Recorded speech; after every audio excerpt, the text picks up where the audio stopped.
Betsy Southerland left the EPA in July after more than 30 years and is the highest-ranking staff member to speak out on television.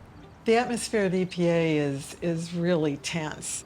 What everyone is trying desperately to do is to hope, against hope, that their facts will change Scott Pruitt's mind, that they'll be special, and they'll be able to convince the administrator, not to go with whatever the industry people have asked him to do, and to give some deference to the science and engineering behind previous regulations that were so thoroughly thought out and so thoroughly justified.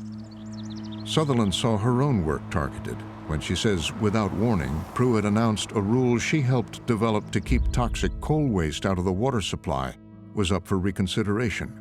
First, I knew that this rule that we worked years to create was up for grabs was when I saw the administrator's press release that said that basically he was going to reconsider the rule because it was a job killer and had a huge economic impact on the country.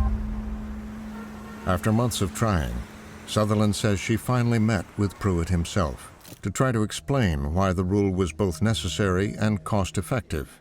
It seems like the die is cast before we even start these elaborate, extensive briefings. He just doesn't ask any questions.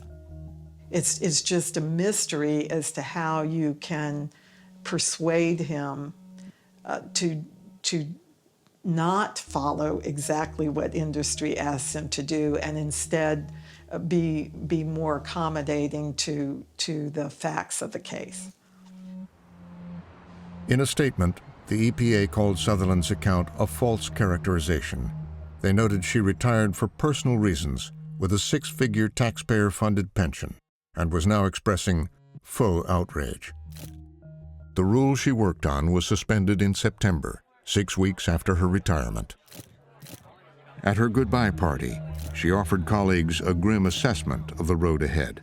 Today, the environmental field is suffering from the triumph of myth over truth. The truth is there is no war on coal, there is no economic crisis caused by environmental protection, and climate change is caused by man's activities.